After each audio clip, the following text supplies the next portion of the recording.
Hello everyone, welcome to my YouTube channel. इस video में आज हम डिस्कस करने वाले हैं इंग्लिश पेडागोजी का माइक्रो टीचिंग लेसन प्लान, जिसमें कि हम अपनी स्किल नंबर 4 को डिस्कस करेंगे, जो कि है स्किल ऑफ एक्सप्लेनेशन।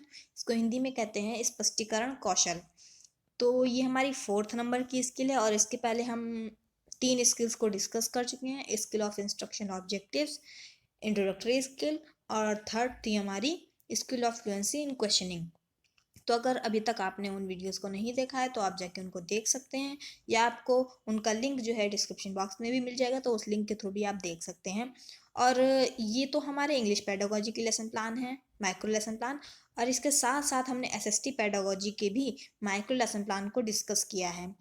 तो अगर आपने उन माइक्रो लेसन प्लान को नहीं देखा है, एसएसटी पेडागोजी के स्किल्स को नहीं देखा है, तो आप उनको भी ज़रूर देखिएगा, क्योंकि वो आपके लिए बहुत ही बेनिफिशियल होने वाली हैं, आपकी टीचिंग के लिए बहुत ही हेल्पफुल रहेंगी।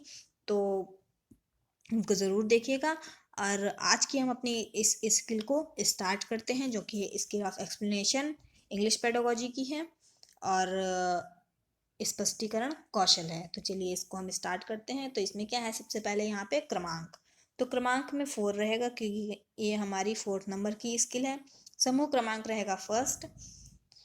फिर है अभ्यासी शिक्षण कौशल। तो अभ्यासी शिक्षण कौशल में क्या है, हमारा स्किल का नाम पड़ेगा, जो कि है स्किल ऑफ एक्सप्लेनेशन। और चक्र रहेगा, जिस पीरियड में आप पढ़ाएंगे वो पीरियड यहाँ पे पड़ेगा। फिर दिनांक है, मीन्स जिस डेट को आप पढ़ाएंगे वो डेट यहाँ पे डाल दीजिएगा।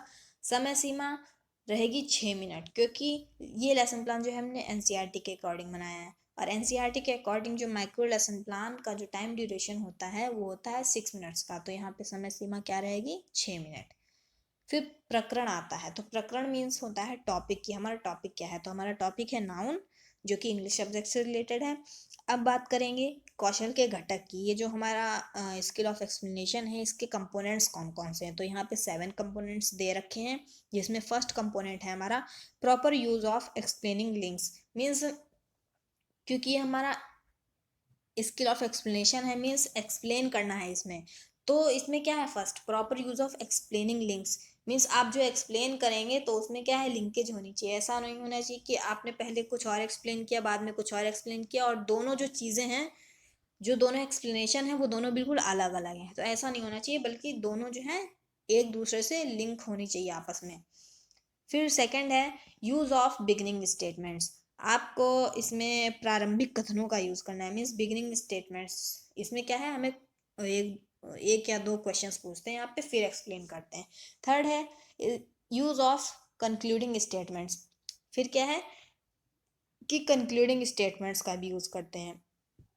फोर्थ है फ्लुएंसी इन लैंग्वेज, मीन्स आपकी जो लैंग्वेज है वो फ्लुएंट होनी चाहिए, और इतनी भी फ्लुएंट नहीं होनी चाहिए कि बच्चों को समझ में ना आए कि आपने क्या बोल दिया। ठीक, इतनी फ्लुएंट हो कि ऐसा ना लगे कि आप रटके गए हैं। ठीक, रटना तो है ही नहीं, उसको तो भूल ही जाइए। आप अपने लेसन प्लान को पढ़िए, समझिए, खुद से बनाइए, तो आपको समझ में आएगा, और आपको वो चीज़ें भी याद रहेंगी जो आपने लेसन प्लान में लिखा है। उसकी प्रैक्टिस करके जाइए, तो उसमें क्या है, आपको रटना नहीं पड़ेगा। और रटा हुआ तो अलग से ही पता चल जाता है कि भाई ये सामने वाला जो है वो रट के आया है।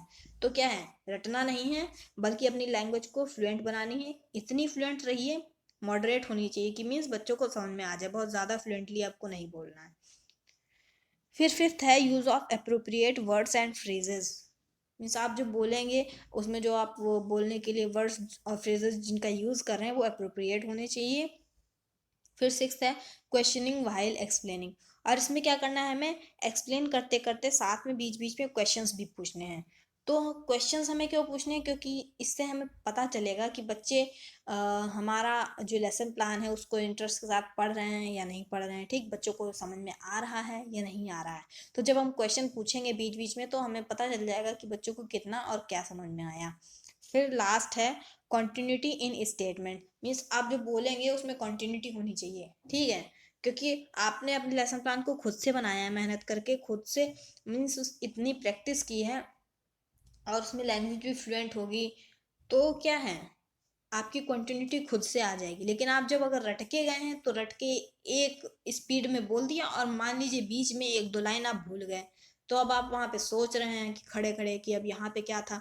तो ऐसा नहीं होना चाहिए, मीन्स कंटिन्यूटी होनी चाहिए आपकी स्टेटमेंट्स में। फिर क्या है, अब ये आते हैं हमारे क्वेश्चंस। ठीक, तो इसमें हम देखेंगे कि हमें स्किल को कैसे प्रिपेयर करना है। तो हमें क्या करना था, यूज़ ऑफ बिगिनिंग स्टेटमेंट्स। तो इसमें क्या है, बिगिनिंग स्टेटमेंट्स में हमें 1 से 2 क्वेश्चन पूछने होते हैं। फर्स्ट बच्चों की प्रीवियस नॉलेज से रहेगा, सेकंड जो है वो हमारा प्रॉब्लमेटिक रहेगा, और उसी को हम आगे एक्सप्लेन करेंगे जो कि हमारा टॉपिक रहेगा। ठीक, तो फर्स्ट क्वेश्चन क्या है, what is proper definition of noun. तो बच्चे क्या आंसर देंगे, noun is the name of any place, person और थिंग। ठीक, अब बच्चों ने इतना आंसर दिया। फिर नेक्स्ट क्या है, what are all types of noun.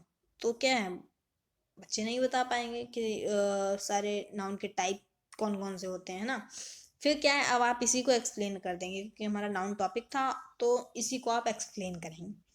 तो क्या एक्सप्लेन करेंगे, इसमें 2 पार्ट्स में हमने एक्सप्लेन किया है। आप चाहें तो 3 भी कर सकते हैं। अगर आपका टाइम कवर हो रहा है 3 में तो आप 3 रख लीजिएगा। ठीक, तो फर्स्ट पार्ट में क्या है, there are 5 types of noun. First one is common noun. ठीक, तो कॉमन नाउन के आपने एग्जांपल दे दिए, pen, student, man, doctor etcetera. तो इस टाइम क्या है, बच्चों की एक्टिविटी में छात्र क्रियाएं में क्या लिखना है, स्टूडेंट लिसन साइलेंटली, क्योंकि बच्चे जो हैं वो ध्यानपूर्वक सुन रहे हैं आप जब एक्सप्लेन कर रहे हैं। तो ठीक, इतना एक्सप्लेन करने के बाद इसी के साथ में हमने एक्सप्लेन किया है सेकंड टाइप जो है वो है प्रॉपर नाउन। इसमें एग्जांपल है doctor Mehta, Taj Mahal, gateway of India. फिर third one is abstract noun, example है crime, love, hunger, pollution etcetera. ठीक, तो ये हमारा हो गया फर्स्ट पोर्शन एक्सप्लेनेशन का। फिर इतना एक्सप्लेन करने के बाद हमें क्या करना था कि बीच बीच में क्वेश्चंस पूछने थे, क्वेश्चनिंग वाइल एक्सप्लेनिंग होनी चाहिए। तो क्या इतना पूछा, अब इसके बाद हम इसी से रिलेटेड क्वेश्चन पूछेंगे 1-2, और फिर एक प्रॉब्लमेटिक पूछेंगे। तो 2 क्वेश्चन हमने जो समझाया है उससे लिया है, और एक प्रॉब्लमेटिक है जो हम नेक्स्ट पार्ट में एक्सप्लेन करेंगे। तो थर्ड क्वेश्चन है हमारा, tell me any example of common noun. तो हम अभी ऊपर समझा ही चुके हैं कॉमन नाउन के बारे में, तो बच्चे जो है इजिली आंसर दे देंगे कि पेन है, स्टूडेंट है, मैन है, ये सब कॉमन नाउन होते हैं। 4 क्वेश्चन है, which type of noun is Taj Mahal, तो प्रॉपर नाउन है। ठीक, अब फिफ्थ है प्रॉब्लमेटिक हमारा, तो क्या है इसमें, what is collective noun. Collective noun अभी हमने बताया नहीं, तो ये हो गया प्रॉब्लमेटिक। ठीक, अब क्या है, अब हम इसको एक्सप्लेन करेंगे, ये है हमारा सेकंड पार्ट एक्सप्लेनेशन का। तो इसमें कलेक्टिव नाउन है जिसका एग्जाम्पल है group, army, staff, folk etcetera. Fifth type है मेटेरियल नाउन, जिसमें कि है milk, clay, silver, iron, cloth etcetera. तो ये हमारा सेकंड पार्ट का हो गया एक्सप्लेनेशन। अब हमको लास्ट में क्या करना है, इससे जो हमने समझाया है इससे 2 क्वेश्चन फिर से पूछने हैं। तो 6th क्वेश्चन क्या होगा हमारा, which type of noun is staff, तो कलेक्टिव नाउन है, आंसर देंगे बच्चे। 7th क्वेश्चन है, give me any example of material noun, तो मेटेरियल नाउन का एग्जाम्पल क्या आएगा, आयरन, सिल्वर, क्लॉथ। तो ये यहाँ पे हमारी स्किल कंप्लीट होती है। और प्रीवियस स्किल में हमने डिस्कस किया था प्रयुक्त घटक संख्या के बारे में, तो वो यहाँ पे देख लेते हैं किस टाइप से। जैसे आप यहाँ पे देख सकते हैं कि फर्स्ट और सेकंड क्वेश्चन के सामने घटक संख्या लिखी है। ठीक, और जो हमने एक्सप्लेन करना स्टार्ट किया, जैसे कि there are 5 types of noun, common noun और उसके एग्जांपल्स, तो यहाँ पे इसके सामने घटक संख्या नहीं लिखी है, क्योंकि हमने बताया था कि क्वेश्चंस के सामने ही घटक संख्या लिखनी होती है। ठीक, और जो एक्सप्लेन करते हैं उसके सामने घटक संख्या नहीं लिखनी होती, क्योंकि जब हम कुछ पूछ रहे हैं, क्वेश्चंस पूछ रहे हैं, तो उसमें क्या है, जहाँ पे जो घटक यूज होगा वो घटक वहाँ पे लिखा जाएगा। तो इस टाइप से ये स्किल हमारी कंप्लीट हुई। और अब हम बात करेंगे इस स्किल की रेटिंग स्केल की। तो देख लेते हैं कि हमारी रेटिंग स्किल कैसे बनेगी। सबसे पहले यहाँ पे दिनांक, जिस डेट को आप पढ़ाएंगे वो डेट यहाँ पे रहेगी। विषय रहेगा हमारा इंग्लिश, तो क्योंकि इंग्लिश है ही। और फिर सब जो समय अवधि है या समय सीमा है वो है 6 मिनट। कक्षा रहेगी हमारी 8, 8th क्लास का लेसन प्लान है ये। प्रकरण है नाउन, टॉपिक है जो कि। फिर पूछा जा रहा है यहाँ पे कि ये पाठ है या पुनर्पाठ है। तो अगर आपने प्लान बनाया है, पाठ बनाया है, तो पाठ रहेगा प्लान। ठीक, और रीप्लान मीन्स होता है पुनर्पाठ। तो अगर पुनर्पाठ बनाया है तो रीप्लान लिखिए यहाँ पे। फिर नेक्स्ट है छात्राध्यापक या छात्राध्यापिका का नाम, यहाँ पे नाम पड़ जाएगा। फिर है अब निर्देश, तो इन 2 निर्देशों को पढ़ना ज़रूरी है। अगर हमने इसको पढ़ लिया तो हमें समझ में आ जाएगा कि ये रेटिंग स्केल हमें कैसे प्रिपेयर करनी। तो फर्स्ट है पर्यवेक्षक घटकों के प्रयोग की बारंबारता प्रदर्शित करने के लिए घटक के प्रयोग होने पर टैली लगाएं। तो फर्स्ट क्या है कि आपका पर्यवेक्षक टैली मार्क लगाएगा जहाँ पे जो घटक यूज होगा। फिर नेक्स्ट है पर्यवेक्षक मूल्यांकन के लिए 7 बिंदु वाली मापनी पर कौशल के घटक प्रयोग की उपयुक्तता निर्धारित करते हुए उपयुक्त अंक को घेर दें। तो यहाँ पे क्या है कि जो रेटिंग स्केल में नंबर्स लिखे हैं यहाँ पे सर्कल करना है उसको।